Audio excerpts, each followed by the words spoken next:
ሰላም ጤና ይስጥልን ውድ የተከዘ ዴይሊ ኒውስ ተከታታዮች ወቅታዊና አዳዲስ መረጃዎችን ለመከታተል ሰብስክራይብ ላይክ እና ሼር በማድረግ ስለምትከታተሉን እጅግ እናመሰግናለን። ልብ ሰባሪ ዜና በሽረ አይዲፒ ካምፕ የሚገኙ ሁለት ተፈናቃዮች በምግብና መድኃኒት እጦት በዛሬው ዕለት ህይወታቸው አለፈ። የትግራይ ፕሬዝዳንት ወልቃይትን በሚመለከት የመጨረሻ ያሉት ውሳኔ አስተላለፉ። ተፈናቀሉት ወገኖች ከ98 በመቶ በላይ እንደሚመለሱ የተባበሩት መንግስታትን ሰነድ በማጥቀስ አረጋግጧል። ኢንተርናሽናል ኦርጋናይዜሽን ፎር ማይግሬሽን ዝባል ዝለዓለ ዓለማዊ ትካል እዩ ናይ አሜሪካ ናይ ዩኤን ወዘተ ዝባል ነገር የብለሉ ግን ተኣማኒ ዝኾነ ትካል እዩ ብኦም ተፀንዐ ፅንዓት ብሳልሳይ ወገን ተፀንዐ ፅንዓት ብሳልሳይ ተኣማኒ ወገን ተፀንዐ ፅንዓት ኣሎ ካብ ጠቕላላ ዝሓተትዎም ድሌቶም ናብ መረበቶም ምምላስ እያ ዝብልዎም 98.8% እዩ 98.8 ሚኢታዊ ምለሱና እዩ ዝብል ተፈተው ተፅለ ክምለሱ ኣለዎም ኣፃሊ ዓመት ዝሽግር ሒዝና ክንሻገር የብልናን መፅለለ ዘይብሉ ኣብ ድንኳን ዘይብሉ ክነብር እንተገርና ደርጋ በዓልናስ ጄኖሳይድ ንፍፅመለና ዝብል ነገር ኢና ሒዝና። የመስኖና ቆላማ አካባቢ ሚኒስትሩ ዶክተር አብርሃም በላይ የትግራይን መሬት በኃይል ወሮ መቀጠል አይቻልም ሲሉ አስጠነቀቁም። ይህ በእንዲህ ያለ ትግራይ ለኤርትራና ኢትዮጵያ ወጣቶች አመሰገነች። በሌላ መረጃ ኤርሚያስ ለገሰ አዶናይን አድናቆቱን ሰጥቶ ይቅርታ ጠየቀው። እነኚህና ሌሎች መረጃዎች ይዘናል። ይህ ተከዘ ዴይሊ ኒውስ ነው። አብራችሁን ሆኖ በቅድሚያ ልብ ሰባሪ ዜና በሽረ አይዲፒ ካምፕ የሚገኙ ሁለት ተፈናቃዮች በምግብና መድኃኒት እጦት በዛሬው ዕለት ህይወታቸው አለፈ። በህንጻጽ ላይ የነበረው አሰቃቂ ሁኔታ ለመደገፍ ርብርብ እየተደረገ ሲሆን በሽረና በዓዲ መሐመዳይን ጨምሮ ከ150 በላይ በሚሆኑት መጠለያዎች ግን አሰቃቂው የረሃብ አደጋ አልተገታም። እባካችሁ ወገኖቼ ዓለም ሁሉ ይድረሰን፣ እባካችሁ እየሞትን ነው።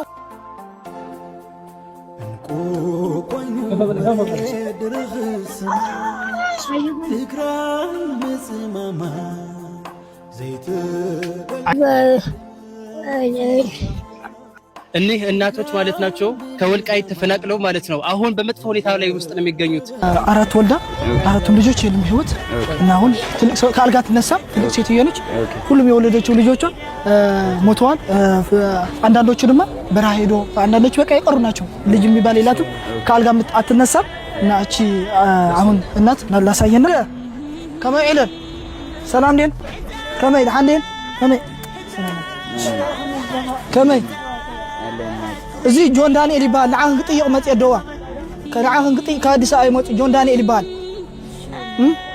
ሲማሚ መተናለውን አይዞት እኛ ልጆቹ አለንሎት እሺ አንحنا ደቅኸነ ለና አልከነ ዝግኒ ለከነ የትግራይ የተፈናቃዮች መጠለያ ሰብአዊነት የታገተበት የሞት ምድር ሆኖ ቀጥሏል። የትግራይና የኢትዮጵያ ፖለቲካ በምዕራብ ትግራይ ተፈናቃዮችን ጉዳይ ውሃ ቢወቅቱት እንቦጭ ሆኖ የሰው ልጅ ህይወት መቅጠፉን ቀጥሏል። ሁሉም ያወራል ግን ቅንጣት መፍትሄ ጠባይለም። ችግሩ የተባባሰ እንጂ የተቃለለ ሲሄድ አይታይም። በእርግጥም አሳዛኝና ተስፋ አስቆራጭም ነው። ሰሞኑን ህንጻጽ በሚባለው የምዕራብ ትግራይ ተፈናቃዮች መጠለያ ሰዎች በረሃብ እየሞቱ የሚያሳዩ መረጃዎች ቢወጡም በትግራይም በኢትዮጵያም ባሉት ፖለቲከኞች ውስጥ ያለው የጭካኔ ጥግ የሚያሳይ ሆኖ ተመዝግበዋል። ህንጻጽን ጨምሮ በሌሎች አካባቢዎች ሶሻል ሚዲያ ላይ የሚጋሩ ፎቶግራፎች ተፈናቃዮቹ ከሰውነት ተርታው ወጥተው ይታያሉ። የሰው ልጅ ሊሸከመው ከሚችለው በላይ በሆነ እጅግ አሰቃቂና ልብ ሰባሪ ስቃይ ውስጥ ይገኛሉ። የሞት ጥላ ጥልቶባቸው ሰሚ ያጡ ደራሽ ያጡ ወገንና ፖለቲከኞች የዘነጓቸው ህጻናት፣ እናቶችና አዛውንቶች የሰቆቃና የጭንቀት ድምጽ እያስተጋቡ ነው። ለማልቀስም አቅም አጥተው በዝምታ እያነቡ ነው። ረሃብ ጉልበታቸውንም እንባቸውንም ጨርሶታል። ህጻናት እማየራበኝ ብለው አልቅሰው ምላሽ ሰጪ እንደሌለ ተገንዝበው በዝምታ ሞታቸውን እየተጠባበቁ ነው። ያውም ስጋቸው አልቆና ገርጥቶ አጥንታቸው ወጥቶ አይኖቻቸው ጎድጉደው የሰውን ልጅ ህሊናን በእጅጉ የሚፈተኑበት ደረጃ ላይ ደርሷል። ይህ በድብቅ ሞት በቲክታከሮች አማካይነት በማህበራዊ ሚዲያዎች ሲጋለጥ የትግራይ መገናኛ ብዙሃን ላይ ወጥተው የሚናገሩት የአካባቢው አስተዳዳሪዎች የት ነበሩ? አመራሩ የት ነበረ? እንዴትስ በሰውነታቸው ብቻ ሰብአዊ ህመም አይሰማቸውም? እንዴት ቀደም ብለው ይፋ አላደረጉም የሚል ጥያቄ ያስነሳ ሲሆን የኢትዮጵያ አደጋ ስጋት አመራር ኮሚሽንም በተለያዩ ማህበራዊ ሚዲያዎች በህጻጽ ጊዜያዊ መጠለያ ጣቢያ የሚገኙ ዜጎችን የሚመለከት የቪዲዮ መረጃ የተሳሳተና የመጠለያ ጣቢያውን አጠቃላይ ሁኔታ የማይገልጽ ዘገባ ሆኖ አግኝተነዋል ሲል መካዱን ሌላ የጭካኔ ጥግ የሚያሳይ ሆኗል። ምን አይነት መግለጫ ነው? ረሃብ አልተከሰተም ለማለት ነው? እርዳታ እየደረሳቸው ከሆነ እርዳታው ነው በሽታ ሆነባቸው እንዲህ ከሰውነት ተራ ያወጣቸው አትርዱ ለማለት ነው ወይ የሚል ጥያቄም አስነስቷል። በእነዚህ ወገኖች በአሁኑ ወቅት በፖለቲከኞቹ የተፈረደባቸው በረሃብ ተሰቃይተው መሞት ብቻ ሆኗል። ለምን? ምን በደሉ? ይህንን ጭካኔ ይህን ያህል ሰብአዊ መያዣ ማድረግ እንዴት አስቻላቸው የሚል ጥያቄ የሚያነሱ ወገኖች ግን እንዴት ነው ታዲያ በዝምታ ማለፍ የሚቻለው? እስቲ ያስቡት። እናቶች ጡታቸውን ሳይሆን ደረታቸው ደርቋል። ለሚራቡ ህጻናቶቻቸው የሚሰጡት ወተት ቀርቶ ውሃና ምግብ የላቸውም። በገዛ እጃቸው ልጆቻቸው ሲዝሉና ትንፋሻቸው ሲቋረጥ ምንም ማድረግ አይችሉም በማለት እርዳታ ለማድረግ በርብርብ ላይ ናቸው። እነዚህ ወገኖች የደከሙ አረጋውያን በረሃብ ምክንያት ካሉበት መነሳት ተስኗቸዋል። ብዙዎቹ በሰላም መሞትን ብቻ እየተመኙ በጨለማ ድንኳን ውስጥ ተኝተዋል። ወጥተው እንዳይለምኑ፣ ህዝብን እንዳይረዳቸው፣ ድርጅቱ እንዳይደርሱላቸው ታግተዋል። ለምግብነት የማይውሉ ቅጠሎችንና ስሮችን የመብላት እድልና መብት እንኳን ተነፍጓል። ፊታቸው በረሃብ የጠቆረ አካላቸው የሰለለ ወጣቶችና አዋቂዎች በዝምታ የረዳት ያለ እያሉ ነው። ጥሪያቸውን በዝምታ ወደ ሰማይ የላኩ ነው። እያንዳንዱ ደቂቃ ለአንድ ሰው የመጨረሻ ትንፋሽ ሊሆን ይችላል። እዚያ ያለው ሁኔታ በቃላት የሚገለጽ አይደለም። የሰው ልጅ በራሱ ወንድም ላይ የሚደርሰውን ስቃይ ማየት የሚከብድበት የጭንቀት ማዕከል ውስጥ ነው ያሉት። ሞት እዛ እንግዳ አይደለም። ይልቁንም በየቀኑ አብሯቸው የሚኖር ጓደኛ ሆኗል። የሚራብ ሆድ የሚበላውን ሳይሆን ነፍሱ በሰላም የምትወጣበትን ሰዓት ይጠብቃል። ሰብአዊነት የሚሰማው ሰው ሁሉ ብሔር፣ ሃይማኖት ሳይል ሊደርስላቸው ይገባል። ሁላችንም ልንታደጋቸው የሞራል ግዴታ አለብን። ሰው የሆነ ሁሉ እነዚህ በፖለቲካ መያዣ የተደረጉ ወገኖች ከሞት መንጋጋ መታደግ አለበት። ጊዜ ግን የለም። እያንዳንዱ ደቂቃና ሰዓት የብዙዎችን የመኖርና ያለመኖር እጣ ፈንታ ትወስናለች። የእነዚህ ደጋግ ወገኖች መልእክት ነው። ይህ በእንዲህ ያለ ትግራይ ለኤርትራና ኢትዮጵያ ወጣቶች አመሰገነች። የትግራይ ጊዜያዊ አስተዳደር ፕሬዝዳንት ሌተናል ጀነራል ታደሰ ወረደ በሰጡት መግለጫ ከትግራይ ወጣቶች ጎን ለቆሙት የኤርትራና የኢትዮጵያ ወጣቶች ምስጋና አቀረቡ። በፕሬዝዳንት ጽህፈት ቤት የተሰጠው ይህ መግለጫ ፕሬዝዳንቱ ለህንጻጽ የተፈናቃዮች መጠለያ ጣቢያ ውስጥ ባሉ ወገኖች ላይ ያጋጠሙን የረሃብ አደጋ የሚያሳይ ቪዲዮ ለህዝባቸው በሚቆረቆሩ ጥቂት ወጣቶች በመውጣቱ ምክንያት ባያችሁትና በሰማችሁት ችግር አዝናችሁ ወገናችሁ የሆነውን የተፈናቀለ ህዝብ ለመርዳት እያደረጋችሁት ላለው ድጋፍ ከፍ ያለ ምስጋና እያቀረብኩ በተለይ በሀገር ውስጥና በውጭ የምትኖሩ ወጣት ኢትዮጵያውያን እንዲሁም ኤርትራውያን የወገናችሁን ህይወት ለማትረፍ ሌት ተቀን እየሰራችሁት ላለው ሰብአዊ ተግባር በራሴ በትግራይ መንግስትና ህዝብ ስም ላመሰግን እወዳለሁ ሲሉ ፕሬዝዳንቱ አመስግነዋል። በተጨማሪም እንደ ህንጻጽ ሁሉ ተፈናቃይ ወገኖቻችን ባሉባቸው ሌሎች 145 መጠለያ ጣቢያዎችም በተማሳይ ሁኔታ ላይ ይገኛሉ። የጀመራችሁትን ሰብአዊና የተቀደሰ ተግባር ተዳክሞ የቆየውን የጋራ እሴት በማጎልበት ረገድ የራሱን አስተዋጽኦ ያበረክታልና አጠናክራችሁ እንድትቀጥሉበት አስተላልፋለሁ ሲል ጥሪ አቅርቧል። ለዚህ ችግር ዘላቂ መፍትሄ መስጠት የሚቻለው እነዚህን ተፈናቃዮች ደህንነታቸው ተጠብቆ ወደ ቀያቸው መመለስና ማቋቋም ሲቻል ስለሆነ የፌዴራል መንግስት አሁንም ለዚህ ጉዳይ ልዩ ትኩረት ሰጥተው ተፈናቃዮችን ወደ ቦታቸው በተቻለ ፍጥነት እንዲመለሱ እንዲያደርግ የተለመደውን ጥሪን አስተላልፋለሁ ሲሉ ሌተናል ጀነራል ታደሰ ወረደ አሳስበዋል። በሌላ መረጃ ኤርሚያስ ለገሰ አዶናይን አድናቆቱን ሰጥቶ ይቅርታ ጠየቀው። ኤርሚያስ ይቅርታ ለመጠየቅ የተገደደው አዶናይ እህልና መድኃኒት ይዞ ወደ ትግራይ መሄድ አይችልም ሲል የሴራ ፖለቲካ መጎንጎን ከጀመረ በኋላ የአዶናይ ምላሽ በ24 ሰዓት ውስጥ ከ12 ሚሊዮን ብር በላይ ሰብስቦ ለተራቡ ወገኖች የሚል ድጋፍ ይዞ ወደ ትግራይ እንደሚያመራ ይፋ ማድረጉን ተከትሎ ነው። ኤርሚያስ ለገሰ የአዶናይ ብርሃንና የጆን ዳንኤል ፈጣን ምላሽ ለማደናቀፍ የሚቻለውን ሁሉ ሲያደርግ የታየ ሲሆን መሐመድ ከባድ ስልጤውም የሰብአዊነት ጀግና በበኩሉ የኤርሚያስ ለገሰ ምንቀኝነት በቅጽበት ካወገዙ ሰዎች አንዱ ነበር እና አዶናይ ብርሃን በበኩላቸው የታሪክ መዝገብ ላይ የሚሰፍር ድንቅ ተግባር በመፈጸም የኤርሚያስ ለገሰን ሴራ አክሽፏል። አዶናይ ብርሃን አሁንም የርህራሄው ማዕበል አልቆመም። የዓመቱ ምርጥ ቲክቶከር አዶናይ የጀመረው 100 ብር ቻሌንጅ የኢትዮጵያዊነትን አንድነት ለዓለም እያሳየ ይገኛል። በህንጻጽ ለሚገኙ ወገኖቻችን በ24 ሰዓታት ውስጥ 12 ሚሊዮን ብር ሰብስቧል። በህንጻጽ በረሃብ ለሚሰቃዩ ህጻናትና እናቶች የደረሳችሁላቸው ሁሉ ምስጋና ይገባቸዋል። ነገር ግን አሁንም ፍላጎት ከፍተኛ ነው። ቻሌንጁን እስከ መጨረሻው ሰዓት ድረስ እናስቀጥለው ብሏል። በመጨረሻም በጆን ዳንኤልና ጓደኞቹ እንዲሁም በአዶናይ ብርሃንና ጓደኞቹ ስኬት ክፉኛ የቆሰለው ኤርሚያስ ለገሰ አዶናይን አድናቆቱን ሰጥቶ ይቅርታ ለመጠየቅ ተገዷል። ቶሎ ብለን መድኃኒት እናሰባስ እንዲህ የሚባል ነገር የለም። ንገሯቸው። ሚሊዮኖች ተከታይ ስላለ ሚሊዮኖች ስለሚከተል ኖ በጣም ሲሪየስ ነው ይሄ።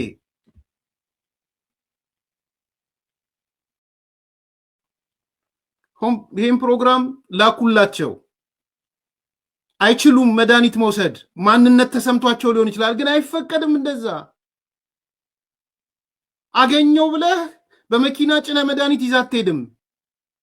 አገኘው ብለህ በመኪና ጭነ እህል አትወስድም። እንኳን የፖለቲካ ውስብስብ ሴራ ባለበት ሴራ በሌለበትም አይቻልም። የሴራ ትንተና ሲተነተን አየሁት ኤርሚያስ ለገሰ። ወዳጄ እነዚህ ልጆች የሰበሰቡትን ሰብስበው ለዛ ህዝብ ምግብ፣ እህል፣ መድኃኒት በመውሰዳቸው እንደ ወንጀል ተቆጥሮ የፌዴራል መንግስትም ይሁን ማንም ቢያስራቸው ይጸድቃሉ፣ ቢገላቸውም ይጸድቃሉ። እንዲህ ብለህ አስፈራርተህ ከሚሰሩት ለዛ ለተራበ በምን አንደበት እንደምታወራው አላቅም። ጠማኝ ራበኝ የምትልን እናት ጥማቷንና ራቧን ለማስታገስ የሚንቀሳቀሱ ልጆችን አስፈራርተህ የሴራ ትንተና ሰጥተህ እህልና መድኃኒት ይዘው ቀጥታ እንዳይሄዱ አምጥተው ለካድሬና ለመንግስት እንዲያስረክቡ ስትወተውት ምን አይነት ሞራል! እኔ በልጆች ይድረሳልልም፣ በዘርሃ ይድረሳልልም፣ በራሴ ይድረስ። ጋይስ ትልቅ ዜና ይዤ መጥቻለሁ። እንግዲህ በአንድ ቀን ውስጥ ብቻ ማለት ነው 11 ሚሊዮን ብር አሰባስበናል። ሕጣጥ ላይ በረሃብ ለተቸገሩ ወገኖቻችን ማለት ነው። እንኳን ደስ አለን። በጣም ደስ ብሎኛል። እኔ ይህ ብር እንግዲህ በኢንካይንድ ወይም ደግሞ በምግብ አድርገን ዴሊቨር እናደርጋለን። ዛሬ ትላንት ያወጣቱ ልጅ እኔ ስም አልጠቀስኩም። ትላንት ብዙዎች ፎቶ አድርገው አይቻለሁ። ኢትስ ኦኬ፣ እኔ ችግር የለብኝም። ለምሳሌ ወጣቱ አዶናይ የሚባለው ልጅ በጣም አሪፍ ስራ ነው የሰራው። ጥሩ ነው።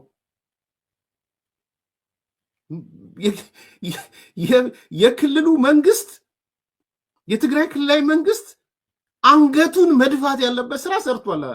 ወጣት አዶናይ አንገቱን የክልሉ መንግስት ጀነራል ታደሰ ወረደ አንገቱን ነው መድፋት ያለበት። አንድ ወጣት አዶናይ የሰራውን ስራ አልሰራም።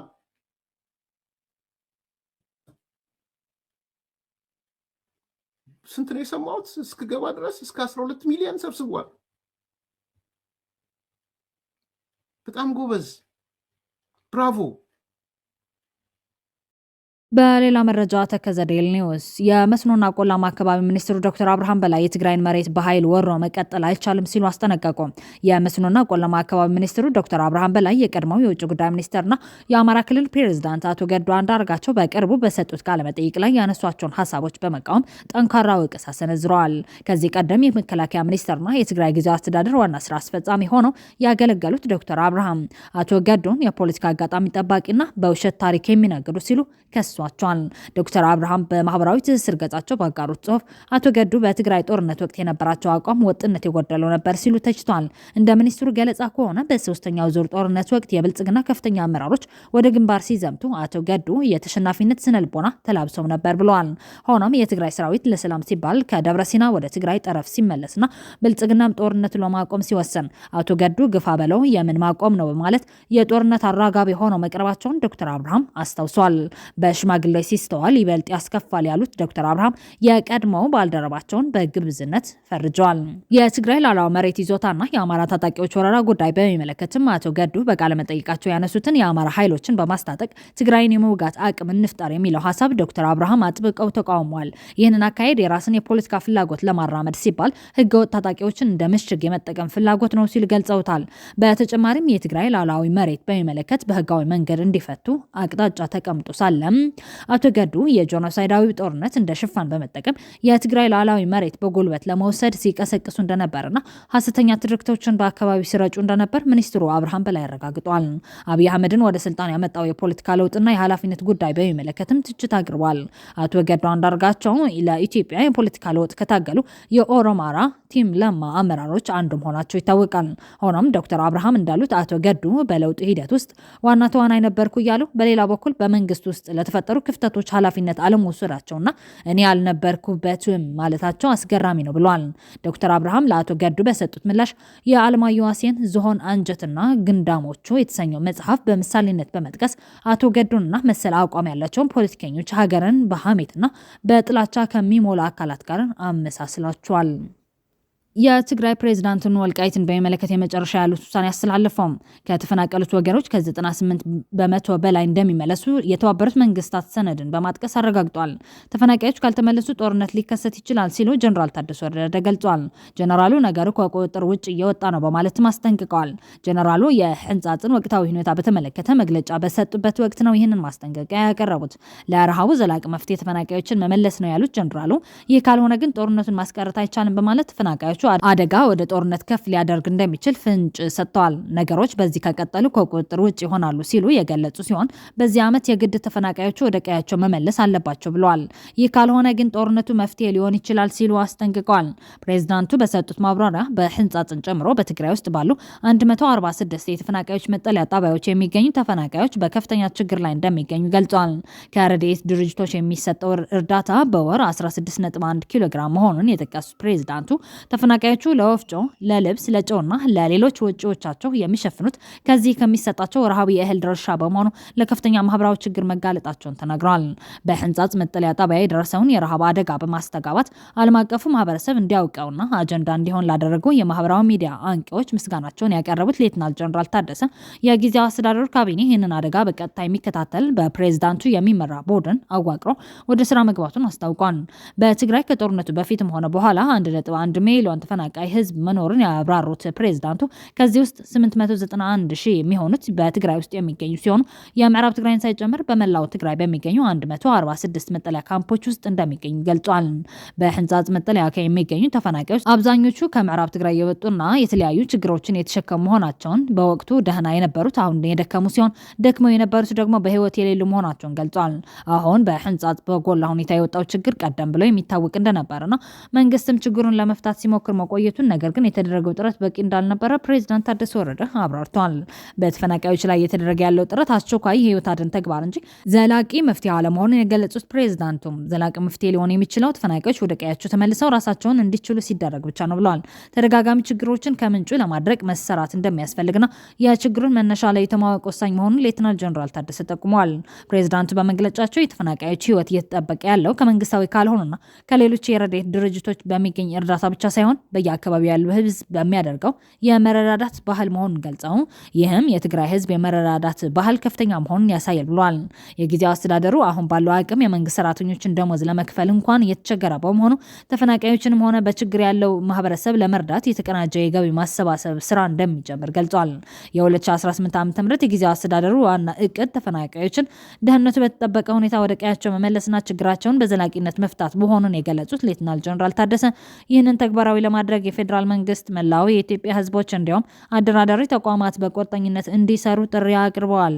በጸለምታ አካባቢ በተደረገው የተፈናቃዮች የመለስ ሂደት ላይ የታዩ ችግሮች በምዕራብ ትግራይ ተፈናቃዮች ላይ እንዳይደገሙ መሰራት እንደሚያስፈልግ ገልጿል። የሚደረጉ እርዳታዎች ግን ቀደም ሲልም ሲደረግ እንደነበረው በአደጋ ስጋትና ዝግጁነት ኮሚሽን በኩል የሚከናወን መሆኑን ጠቁመዋል። ዘሎት ምንጭ ክብበል ምዚ ተኣሳሲሩ እቲ ብጣዕሚ ዝገርመ ብዙሕ ግዜ ኣብ ዓለም ዘየጋጥም ሓንሳብ ምዝባል ዝተፈጠረ ምስ ተማዛበለ ሰብ ካብቱ ዝተፈናቐለ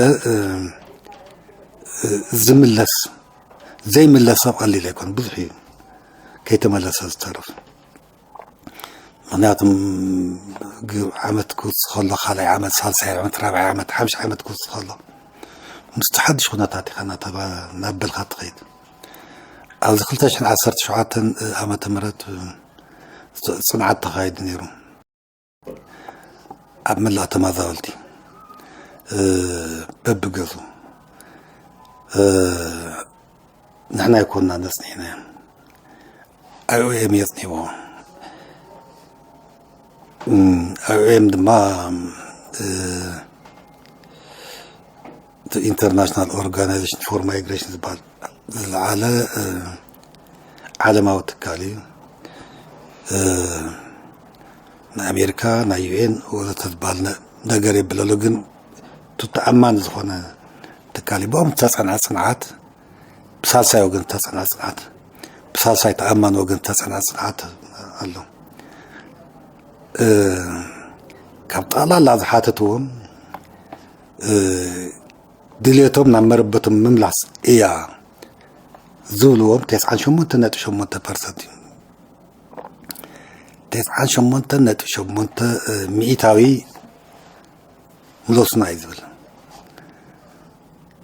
እዚ ሓደ ዓብይ ነገር እዩ ክምለስ እዩ ዝደልት ተመዛበሊ ምናልባት ብሳልሳይ ወገን ተዘይፅናዕ ነይሩ በዋና ተጠራጠረ ስለዚ ኢንተርናሽናል ክሬዲብል ዝኾነ ኦርጋናይዜሽን ዘፅንዖ እዩ 98.8% ክምለስ ይደሊ 1.2% እዩ ሕቶ ዘሎ ከምዚ ትሕቶ ቀጥታ እንዲ ትምለስ ዲኻ ትደሊ እንዲ ከመይ ገይረ ክምለስ ይብል እቲ ናይ ፀጥታ ኩነታት ሰስጊ ወይ ምለስን ዝብል እውን ኣሎ ዘላቕ መፍትሒ ንምባል ግን ኣብ መረበታውያን ክምለሱ ዘሎ ኣብቲ ሓንኮልኮል ዘብል ዝፀንሐ ምክንያታት ኣሎ ዝኩለይ ዓመታት ብዝኾነ ግን ተፈተው ተፅለ ክምለሱ ኣሎ ሕዚ ኣብ ዘረባይ መጀመርያ ዝገለጽክዎ ተመኡ ኸይዶም ነቲ ኩነታት ዘጋውሑ 2018 እዚ ስለ ዘበለ ኣይኮነን እቲ ነገር እዚ ብዘላቅነት ክፍታሕ ኣለዎ ዝብል መደብ ኣለና ከም መንግስቲ መጠን ከም ጊዜያዊ ምምሕዳር መጠን ካሊእ 6 ዓመት መሊስና ምክንያቱ እዚ ካብ መጀመርያው ዝነበረ ኣጀንዳ እዩ ካብ መጀመርያው ዝነበረ ሽግር ይፍለጥ እዩ ከም ሽግር መጠን ከም ውሳነ መጠን እውን ምስ ሽግር እዚ ኣጻሊ ዓመት ሽግር እዚ ሒዝና ክንሻገር የብልናን ዝብለብልና እዚ 2017 ኢልና 50 ክረምቲ ክኸርሙ የብሎምን ኢልና ብጣዕሚ ከቢድ እዩ 50 ክረምቲ መፅለለ ዘይብሉ ኣብ ድንኳን ዘይብሉ ክነብሩ እንተገርና ደርጋ በዓልናስ ጆኖሳይድ ንፍፅም ኣለና ዝብል ነገር ኢና ሒዝና ንኩናት ዝኸውን ምክንያት እዩ ኣርኢና መሊስካ ናብ ኩናት ምእታው ዘኽእል ኩነታት ከም ዘሎ የርኢና ሂማኒታርያን እዩ ግን እዚ ናይ ሰብኣዊ ክራይሲስ ቀልጢፉ ናብ ናይ ሴኩሪቲ ክራይሲስ ናብ ናይ ድሕነት ቅልውላ እውን ክወስደና ዝኽእል እዩ ንትግራይ ጥራሕ ኣይኮነን ንጠቕላላት ዞባና እውን ማለት እዩ ስለዚ ይፈታሕ ኣድሬስ ይገበር ዝብል ነገር እዮም ኣልዒሎም እቶም ነዚ ዝሰርሑ ሰባትና ካብዚ ኣንጻር ፅቡቅ ስራሕ እዩ ዝብሎም ዘለኹም